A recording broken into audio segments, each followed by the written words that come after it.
Mananthavady വരയാലിൽ gas cylinder lorry മറിഞ്ഞു എന്നൊരു വാർത്ത കൂടി വരുന്നുണ്ട്. പരിക്കേറ്റ ഡ്രൈവറെ മാനന്തവാടി മെഡിക്കൽ കോളേജ് ആശുപത്രിയിൽ പ്രവേശിപ്പിച്ചിട്ടുണ്ട്.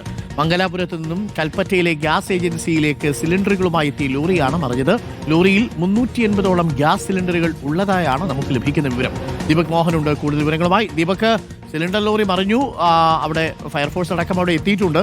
സിലിണ്ടറുകൾ പുറത്തേക്ക് വീണിട്ടുണ്ട്, പക്ഷേ ഒന്നിലും ലീക്കില്ല എന്ന് തോന്നുന്നു. ചെറിയൊരു ആശങ്കയുണ്ടായിരുന്നോ ദീപക്?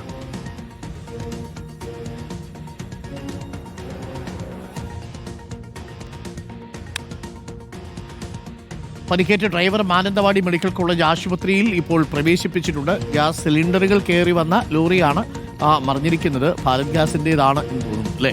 അപ്പോൾ ആ ലോറി മറിഞ്ഞു കിടക്കുന്നതിൻ്റെ ദൃശ്യങ്ങൾ പ്രേക്ഷകർക്ക് കാണാം.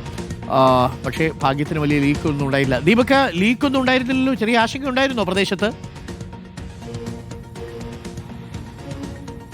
അരുൺകുമാർ, കണ്ണൂരിൽ നിന്ന് വയനാട്ടിലേക്ക് എത്തിച്ച ഗ്യാസ് സിലിണ്ടറുമായി വന്ന ലോറിയാണ് വരയാലിനടുത്ത് നിയന്ത്രണം തെറ്റി മറിഞ്ഞത്. പക്ഷേ വലിയ ആശങ്ക ഉണ്ട് എന്ന് പറഞ്ഞു കഴിഞ്ഞാൽ ഈ ഗ്യാസ് സിലിണ്ടറുകൾ റോഡിൽ ചിതറിക്കിടക്കുന്നത് കൊണ്ട് ജനങ്ങൾ വലിയ ആശങ്കയിലാണ്. പക്ഷേ അപകടകരമായ സാഹചര്യമൊന്നും ഇല്ല എന്നാണ് ഇപ്പോൾ അവിടെ എത്തിയ ഫയർഫോഴ്സും ഒപ്പം മറ്റ് പോലീസ് ഉദ്യോഗസ്ഥരടക്കം പറയുന്നത്. ആ മേഖലയിൽ ഇപ്പോൾ മാനന്തവാടിയിൽ നിന്നുള്ള ഫയർഫോഴ്സ് ഉദ്യോഗസ്ഥർ എത്തിയിട്ടുണ്ട്. ഈ വാഹനം നിയന്ത്രണം തെറ്റി മറിഞ്ഞ സമയത്ത് ഈ വാഹനത്തിലുണ്ടായിരുന്ന ഗ്യാസ് സിലിണ്ടറുകൾ പുറത്തേക്ക് വീണിട്ടുണ്ട്. പക്ഷേ ഈ ലീക്കുകളൊന്നും ഇതുവരെ ഉണ്ടായിട്ടില്ല. നിലവിൽ ഇപ്പോൾ അവിടെ ഫയർഫോഴ്സ് ആളുകൾ എത്തിയിട്ടുണ്ട്.